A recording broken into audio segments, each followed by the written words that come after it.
Bom dia, paz do Senhor a todos. Amém? Que todos estejam na graça de Deus. Deus abençoe a vida de cada um de vocês. Que Deus leve provisão e saúde. Hoje nós iremos entrar no capítulo 4 de Marcos, né? Que fala sobre a parábola do semeador. Que Deus possa vir abençoar essa palavra, levando discernimento e sabedoria na mente, na vida de cada um de vocês.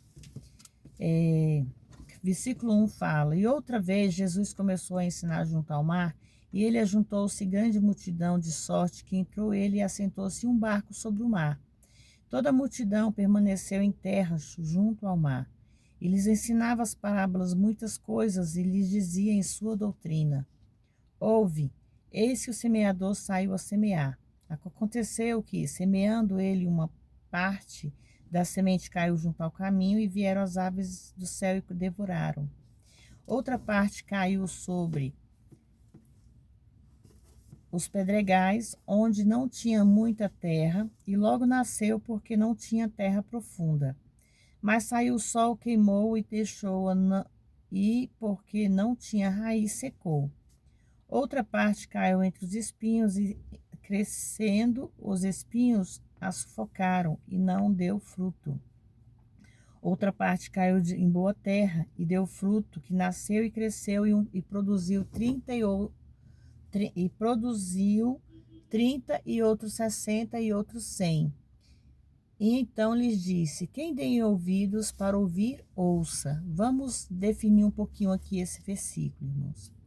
Desde o primeiro versículo que se fala, sentou-se em um mar da Galileia, né? E ele estivesse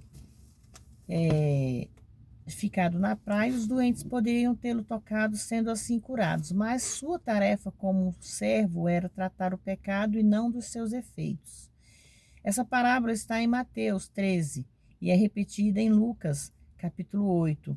Embora uma fraseologia um pouco diferente, ela não ilustra tiradas da vida diária que as pessoas entendiam. No entanto, mesmo assim, elas raramente compreendiam suas parábolas. Sobre a semente semeada, é o evangelho, as aves representam Satanás e seus poderes demoníacos, irmãos. Muitos começam em Cristo, mas não permanecem por muito tempo. Isso refuta completamente a doutrina não bíblica da eterna segurança incondicional. E a outra parte das sementes, as preocupações desta vida. Por um exemplo, aqueles que ouvissem corretamente dariam atenção a essas palavras de Cristo, podendo-se até que, de algum modo, a verdade fosse finalmente revelada. O Evangelho é designado desse modo pelo Espírito Santo, intencionalmente com o objetivo de revelar claramente aquele que não é sincero. O propósito das parábolas, irmãos. Quando estava sozinho, os que estavam perto dele com os 12 perguntaram-lhe acerca da parábola. E ele disse-lhe: A vós é dado saber o ministério do reino de Deus, mas aos que estão de fora, todas essas coisas se dizem por parábolas, para que vendo vejam e percebam, e ouvindo ouçam e não entendam, para que não se convertam e lhes sejam perdoados seus pecados. Isso se diz sobre a cegueira e a surdez judicial, acometem de maneira justas aqueles que não desejam ver nem ouvir. A ênfase está na pessoa e não em Deus. Ele deseja que todos vejam e ouçam a sua palavra. E lhes disse: Não percebeis esta parábola? Contém uma branda recriminação. A pergunta feita pelo Senhor indica que eles deveriam ter entendido. Como, pois, entenderão todas as parábolas? A parábola do semeador semeia a palavra. E estes são os que estão juntos ao caminho, nos quais a palavra é semeada, mas tendo eles ouvido, imediatamente vem Satanás e tira a palavra que foi semeada dos seus corações. E do mesmo modo, estes, os que recebem a semente sobre pedregais, são os que ouviram a palavra e logo com prazer as recebem. Milhões se encaixam nessa categoria, irmãos. Mas não tem raiz em si mesmo. Antes são temporais. Depois, sobrevindo a tribulação ou a perseguição por causa da palavra, logo se escandalizam.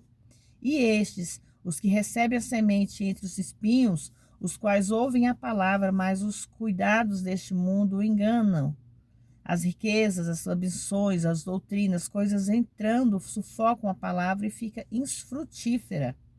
E estes que recebem a semente em boa terra são os que ouvem a palavra, recebem e dão fruto. Um a 30, outro a 60 e outro a 100 por um, que são os solos bons.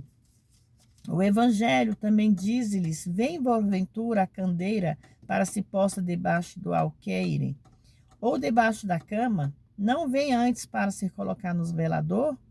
Porque não há nada encoberto que não haja de ser manifesto, e nada que se faz para ficar oculto, mas para se descoberto. Aqui Deus está falando, irmãos, que nada nessa vida fica oculto aos olhos de Deus, e que nada feito às escondidas, e tudo que será feito às escondidas será descoberto. Se alguém tem ouvidos para ouvir, ouça.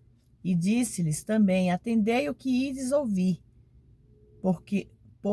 pois com a medida com que medirdes, vos medirão a vós, e servos-á ainda acrescentada.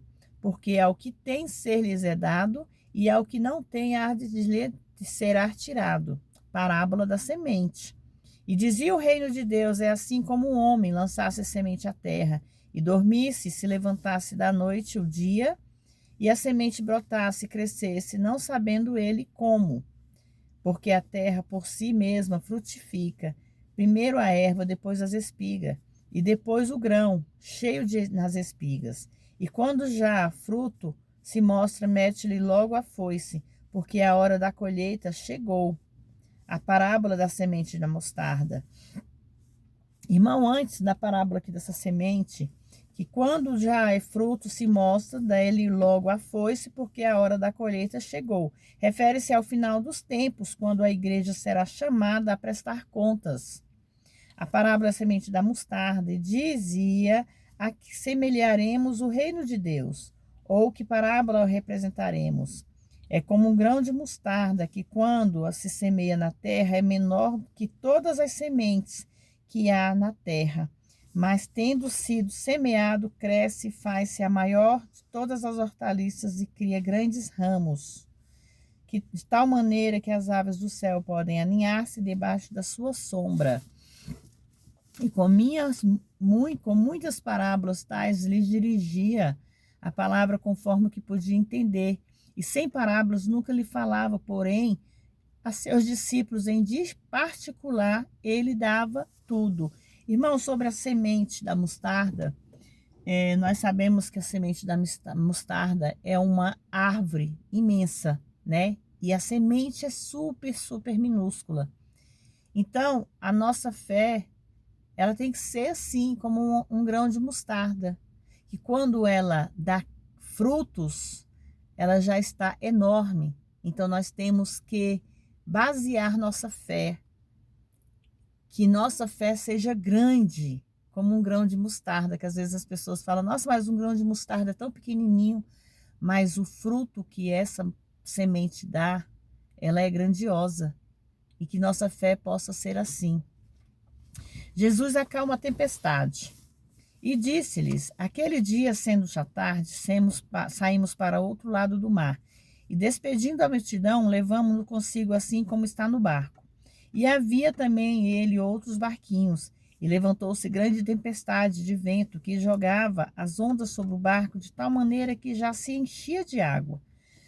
E ele estava na popa dormindo, irmãos, dormindo sobre uma almofada, e despertaram-no, dizendo: mestre, não te importas que pereçamos? O Senhor, irmãos, havia dito: passemos para o outro lado. Isso significa que, apesar da tormenta, de qualquer outro problema, eles alcançariam a outra margem. O povo de Deus está no mesmo barco com Cristo e não podemos perecer. Porque ele não pode perecer, no entanto, devemos esperar tormentas vindas da oposição, porque com certeza elas virão. E ele, despertando, repreendeu o vento e disse ao mar: cala-te, aquieta. E o vento se aquietou, e houve grande bonança. E disse-lhes: Por que sois tão tímidos? Ainda não tendes fé? E sentiram-se um grande temor. E diziam uns aos outros: Mas quem é este que até o vento e o mar lhe obedecem? Irmãos, a palavra tem poder. O pensamento tem poder. O que nós escrevemos tem poder.